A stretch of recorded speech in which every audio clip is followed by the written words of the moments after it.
Hey all, Alex here at your home of the Music Deep Dive, and it's time for part three.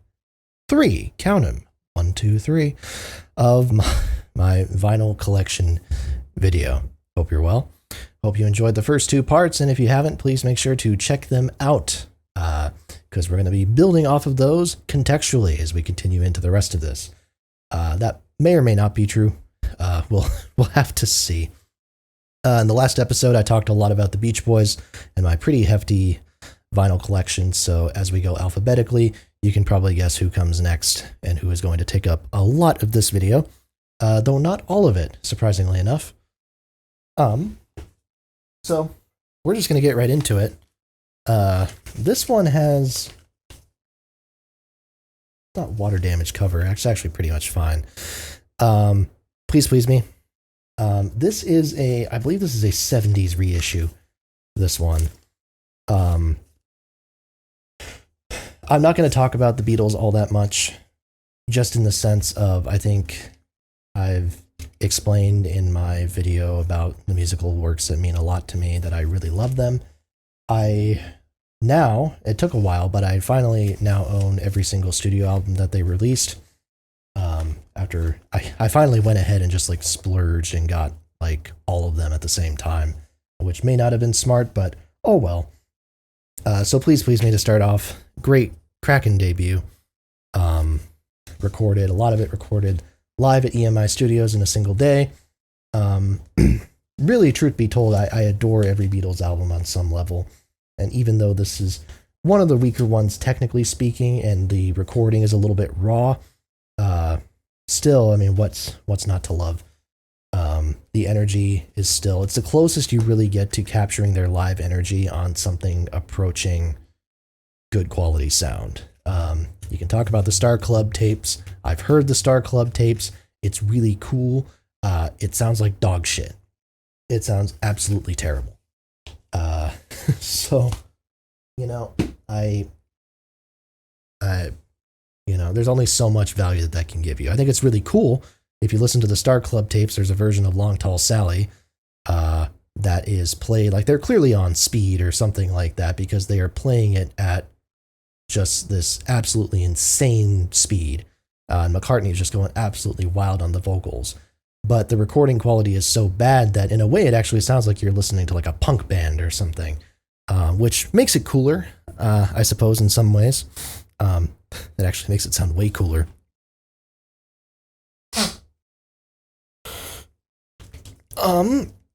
With the Beatles, I spoiled it by saying I have every record, so you kind of know the drill going forward. I do think that With the Beatles is a criminally underrated album by a lot of people. I think that it gets flack for being too similar to the original, but I don't know. I think this is much more of a studio record, with a little bit in the way of overdubs and stuff like that. And again, the energy level is really on point for some of these songs, even with that kind of studio setting. Their cover of Please Mr. Postman is a highlight. I think that is one of the best covers of the 60s, if I'm being honest with you. Hard Day's Night. Next up, how could it not be? Lennon and McCartney writing every single song on this record. And the step up to this album it's pretty massive. Just, you compared the songs on this record to to the Lennon McCartney songs on the first couple of albums, and they really feel like they found something, just in terms of hook writing, at least. Again, the song ideas are not evolved all that much. Lyrical ideas is what I mean, but the execution, the hook writing, the structure of these songs feels like it's come an enormously long way from Love Me Do. The first side of Music alone, I think, is phenomenal, and even if the second side can't live up to it, it's still remarkably strong album front to back. And the film, if you have not seen the film, it's difficult. I think it's an absolutely hilarious film. I think it's exceptionally well made. I struggle to recommend it to people who don't enjoy like a very British style of humor. It's very zany to the point where it's almost experimental at times. Um, and so some people might just be kind of turned off by how abrasive it can be, I guess, in its zaniness. But I think it's a phenomenal film, and I absolutely love it. Beatles for Sale. This one's a bit beat up. This is from the 70s, I think either 71 or 72, if memory serves. And Beatles for Sale, I suppose, gun to my head, if I had to pick a least favorite Beatles album that isn't Yellow Submarine, it's probably this one.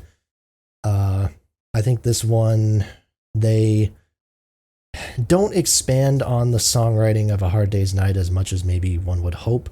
It was a little bit of a rush job in between tours. A lot of country influence on this record, which I think is really cool. And sometimes gets downplayed. I think just in general, it gets downplayed, the country, the influence that country music had on the Beatles. But I think, yeah, this is quite a good record. Even if it has one or two of the only Beatles songs that I am like truly neutral on, it's still rock solid. Over to Help next. Yeah, Help is a significant step up. I think I always underrated this album a bit, even if I, usually put it in that Hard Day's Night tier. I think I never really gave it credit for how good it actually is, and how much of a step forward, again, especially the first side is in terms of songwriting. You have George Harrison getting involved properly, contributing 2 songs on this record. And yeah, the first side, I call the first side of A Hard Day's Night good, but the first side of Help is as good as almost any side of music that the Beatles ever released, as far as I'm concerned. It is just pop jam after pop jam, pop gem after pop gem even. And in this case, the second side is not much of a drop-off either. I suppose Dizzy Miss Lizzy is the big argument against the record, just because it closes on a very grating note with one of their worst songs for sure. Certainly one of their worst covers. But yeah, this album it's dangerously close to being like a 5-star album for me, which I think is very fascinating. Because it wasn't always that close to 5 stars, but that's the way the cookie crumbles sometimes. Rubber Soul next, an album that's grown off of me a little bit. This used to actually be in the contention for my favorite Beatles album. Now I think this is pretty solidly second tier. But oh man, like second tier Beatles is still better than what a lot of bands would do on their best days. I think the fact that it contains maybe its 2 weakest songs or in 2 of the 3 last songs on the album is kind of a point against it, but man, oh man, the highs on this one, including In My Life, which is possibly my favorite song of all time, or at least the song that has the most personal meaning to me. When it hits its highs, they are really high. And again, sonically, it is on a different level compared to what came before. They are really just kind of throwing ideas at the wall and seeing what sticks. I think there's a lot of credit to be given to the Beatles as like performers and as like executors of just their ideas. But at some point you have to give them credit just for being creative. Like adding the sitar to Norwegian Wood. That's just throwing an idea out there and seeing if it sounds cool or not, which it does. But yeah, I just think both in terms of creativeness and in terms of execution, they are better than most that have ever done it. And when you combine those 2 traits together, as well as they do, they become one of the best, if not the very best, to ever release music. And I know that I am preaching a very frequently discussed point. I understand this. I'm not original for saying that, but I I have to. I have to. It's what I felt for most of my life, and I I firmly believe things are popular for a reason. That's all I'm gonna say. Revolver now. This album, allow you to see the fucking cover. Um, this album is one that's actually grown on me. This used to be probably like a number 4, maybe even a number 5 album for me, and now it's top 2, top 3. I don't know if it's ever been my number 1, to be perfectly honest with you. It maybe had a brief period of time when the box set was issued last year where it was my number 1. But yeah, a massive step forward in every respect. I think the songwriting on this record, both the kind of traditional pop songs, which Paul really takes over here, or the kind of more experimental psychedelic stuff that Lennon really takes over on here, I think it all is just a huge step up. And I think it's phenomenal. People compare this album to Pet Sounds, and people compare Sgt. Pepper's to Pet Sounds. I'm not going to pick a favorite between any pairing of those, or even between the 3 of them. I think they're all fantastic in their own right. And I think we should respect, just in general, that, you know, all of these different records inspired each other on some level or another. So that's my soapbox moment for the day. Speaking of Sgt. Pepper's, this is actually a 67 copy, I believe. Not a first pressing, but a copy of the record from, indeed, 1967. There's the gatefold. Pretty beat up, but I believe I played this. Last time I played this, it sounded pretty okay.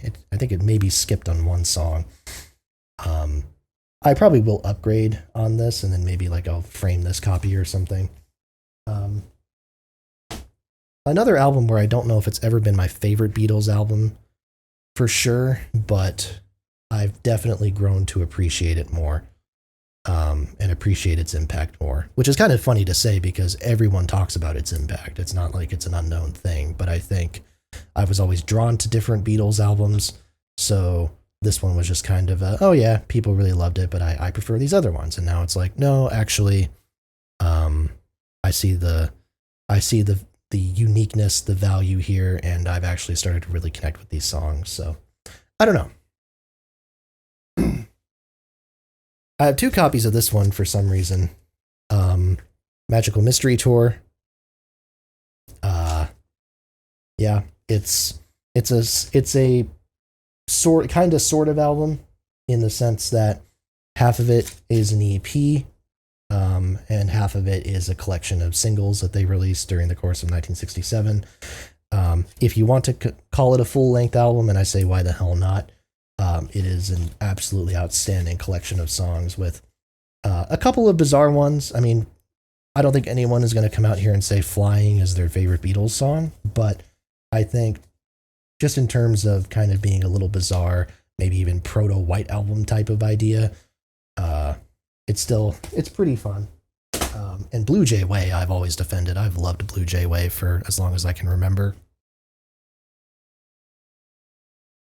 Here's the other copy. It will allow me to show the gatefold with the booklet. So, good stuff. How could I not? There we go. Get that name to focus in there. The White Album. Yeah, I talk about this album in my this is the Beatles thing that I picked for my musical works that mean a lot to me video. I've had different albums kind of go up and down in my number 1 spot, but I don't think any album has impacted me, has fascinated me, I guess, as much as this one has. It is just, it's never boring. It feeds you this pile of just random stuff, this potpourri of stuff, and it basically says, here you go, fucking deal with it. Try to comprehend it, process it, however you will, and just be amazed. And I am amazed. I'm constantly amazed. I never get tired of this thing. It is a it's phenomenal. It kind of scratches every itch for whatever type of music you're interested in. If you're a Beatles fan, if you want more of John, Paul, George, Ringo gets a couple of moments to shine. It's just so it's got a lot going for it. It's trying to do a lot, and it's messy. It's messy, but oh, as Jason Mraz says, what a beautiful mess this is. For the record, I do not have any Jason Mraz on vinyl, although I did almost get one while I was in Milwaukee. I think it was We Sing, We Dance, We Steal Things. I think they just reissued that. I think it turns 15 or something. Anyways, weird Jason Mraz tangent during Beatles talk. Yellow Submarine, 69. This is the last record that I got because I really didn't want to spend $33, it looks like, is what I ended up spending on this thing. But I wanted to get complete. I wanted to get complete just to say it, just to be done with it. Because I only got this earlier this year. If I remember correctly, I think I got it on Super Bowl Sunday because I went to a Super Bowl party right after. Yeah, it's I wanted to get complete. What can I say?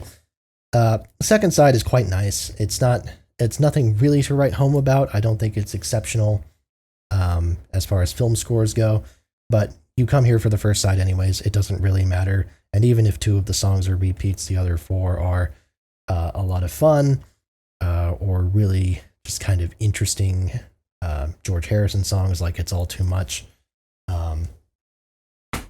Really cool album. Really cool album.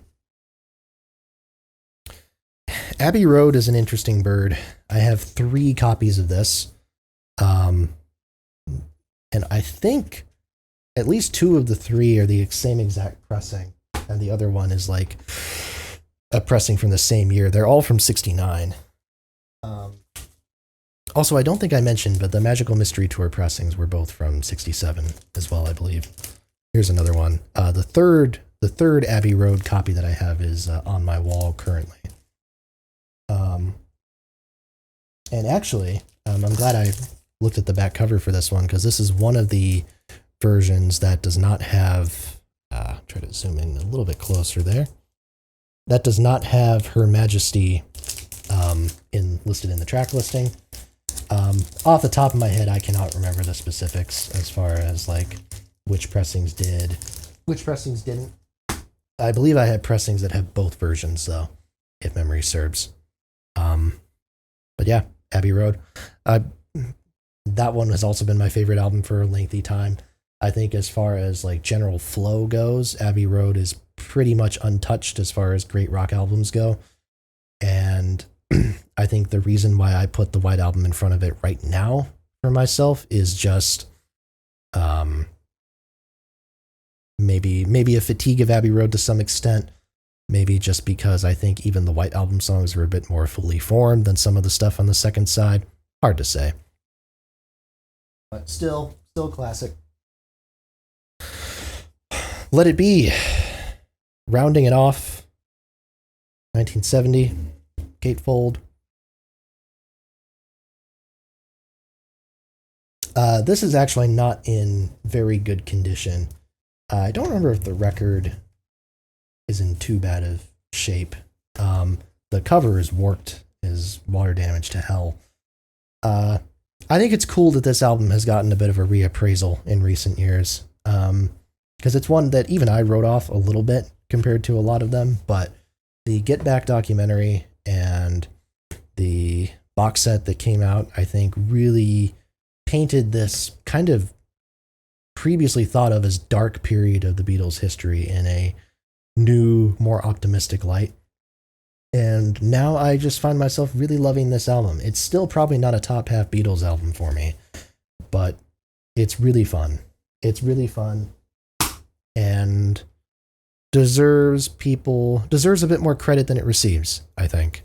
Even if the final product is it's debatable how great it is, I suppose.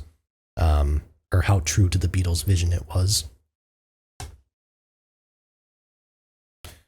And then also, just kidding, because we do have one more Beatles album. This is Hey Jude, the American compilation released on Capitol from, I think this was released in 71.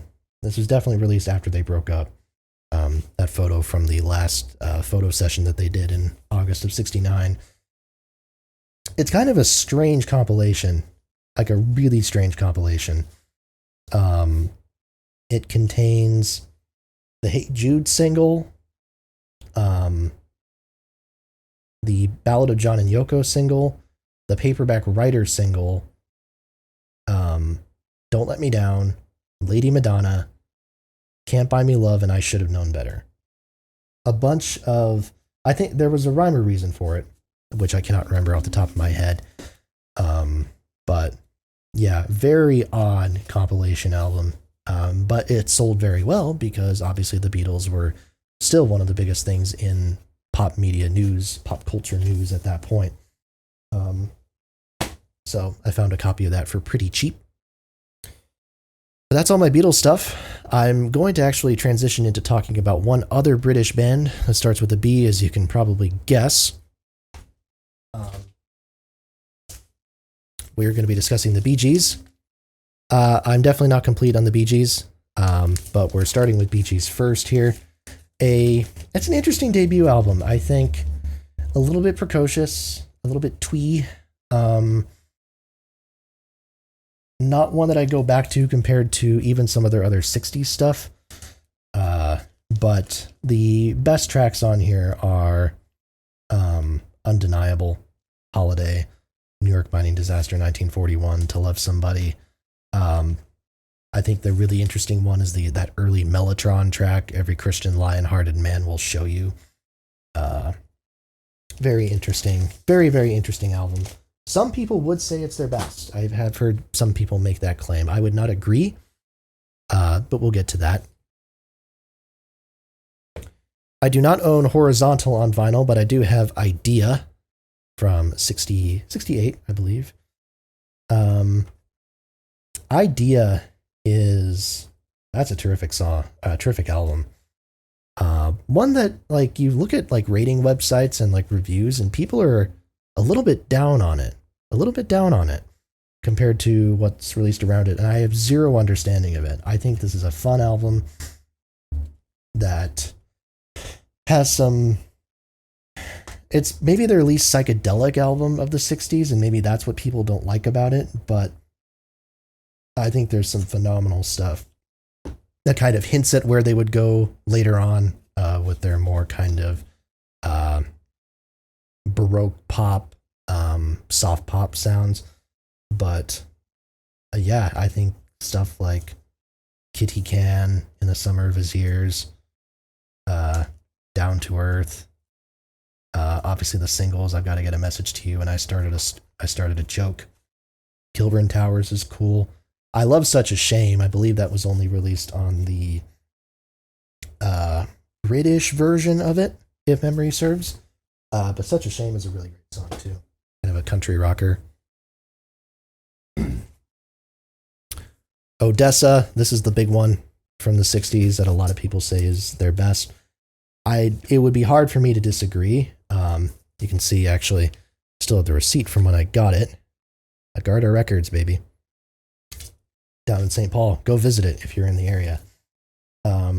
Yeah, I mean, Odessa is a great album. It's not one that I put on as much compared to Idea, but the making of it is interesting just because there were so many arguments that it got Robin Gibb to quit the band.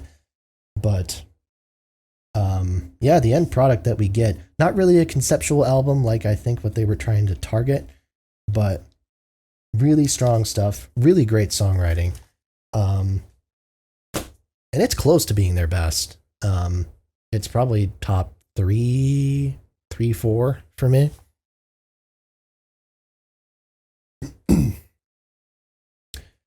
Cucumber Castle. This is the one with just Barry and Morris after Robin left. And it's pretty damn good, all things considered. Robin's solo album from this period, Robin's Reign, is, by comparison, not very good. But, yeah, Cucumber Castle has It's got some fun stuff. It's lightweight for sure. It's lightweight, a little bit unrealized compared to the Bee Gees albums that came before it. But it doesn't represent that much of a diversion in sound, honestly, which I think most people would expect from a change as major as having one of the three brothers leave.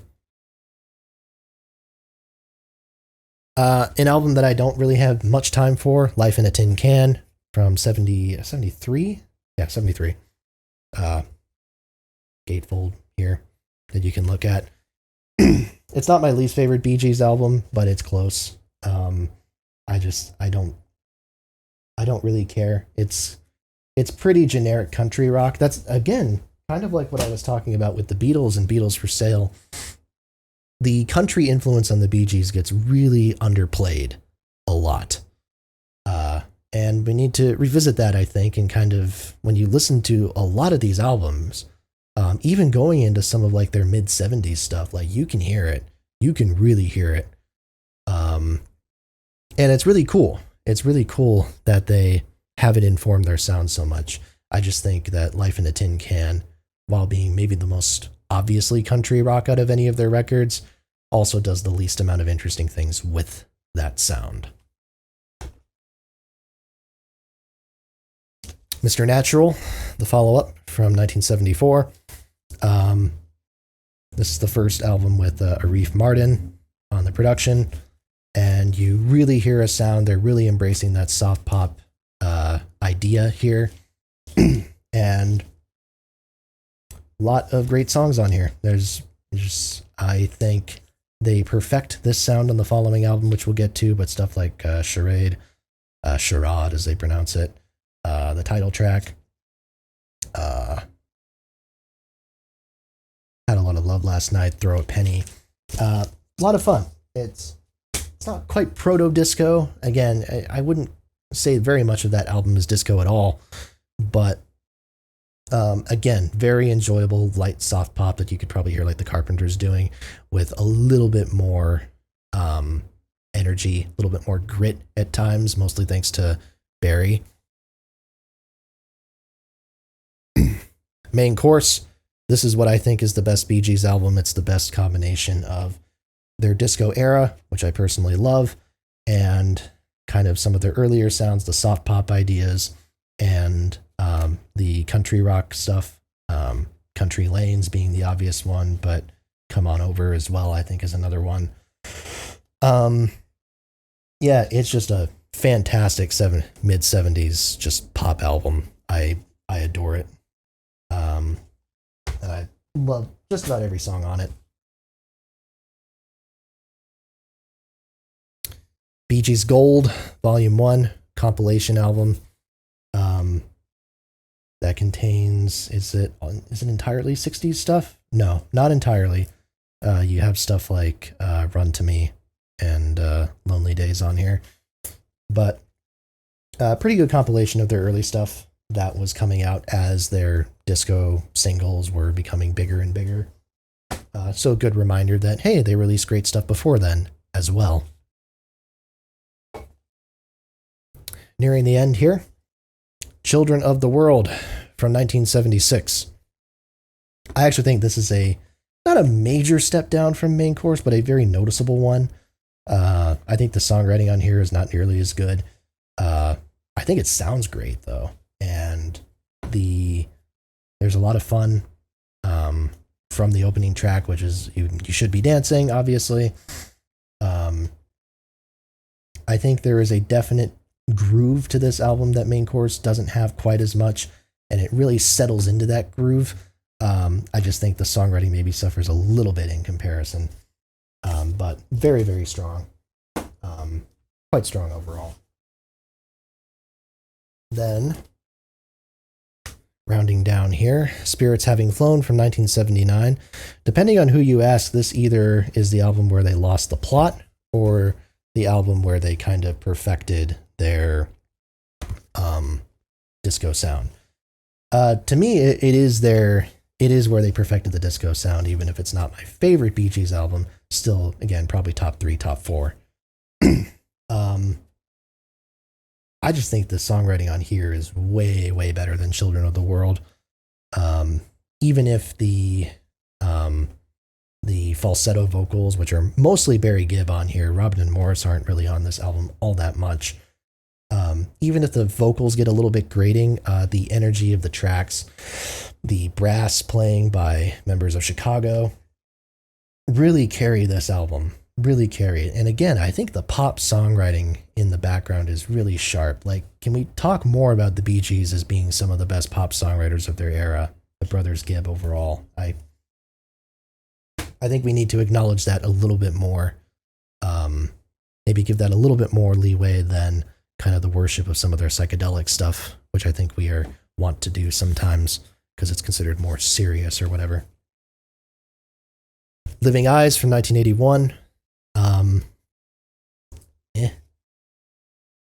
It's major step down from Spirits Having Flown for sure. Some people like it because it is a little bit less in your face, especially vocally, but production wise too. I just think the songwriting on here is a major step down. Barry doesn't use that falsetto nearly as much on this record. And even though Robin and Morris are more present, I don't think it lives up to anything. So, not one of my favorite Bee Gees albums. This one I do have a soft spot for, 87's ESP. I actually have two copies of this. I have this version, which was the first copy I owned, and then I found this copy in a Duluth record store. This is actually a promotional copy, as you can see in the labeling right there. Very aggressive album sometimes. The production is like the title track of this feels like a ripoff of Kenny Loggins' Danger Zone with those kind of squealing guitars. It's very bizarre, extremely uneven, but I have a soft spot for it for whatever reason. I don't know why. I really don't know why, but I have a soft spot for a lot of the songs on this record. Although the one, what is it? This Is Your Life. Barry Gibb like raps on that one. That's pretty bad. And yeah, I actually have a soft spot for quite a few later Bee Gees albums. This is not really one of them. This is the last one I have to show for this video. This is one from 89, I believe. This one, another one that I got in Milwaukee, actually. But yeah, this one is the most kind of even-keeled late career Bee Gees record. It is just kind of generically 80s production rather than being really in your face, like, or even like some of the 90s records. Like some of the 90s records are. There's not much in the way of standout songs here. I suppose Wish You Were Here, the tribute to Andy Gibb, is probably the best song on here. It's My Neighborhood is kind of fun. But yeah, I'm not crazy about this album. I generally tend to like the ones that came after it more, actually. Like, fuck, what's the 93 album called? Size Isn't Everything.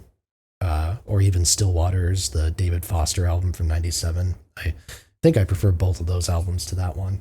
And definitely the one from 2001, This Is Where I Came In. But in any case, I just talked about two bands in that video. Only two. So more diversity to come, for sure. The Bees are kind of a rough slog because, well, we're dealing with all these big names that I happen to have a lot of attachment for, so I'm pretty, in the Bee Gees case, not close to complete, obviously, but I have a lot of their albums. But the next video should have a little bit more diversity in it. Yeah, it should have more diversity. So until next time, thank you so much for watching. Like, comment, and subscribe. Pretty please. It helps a lot. Thank you so much. I'll see you next time right here at your home of the Music Deep Dive. Take care now.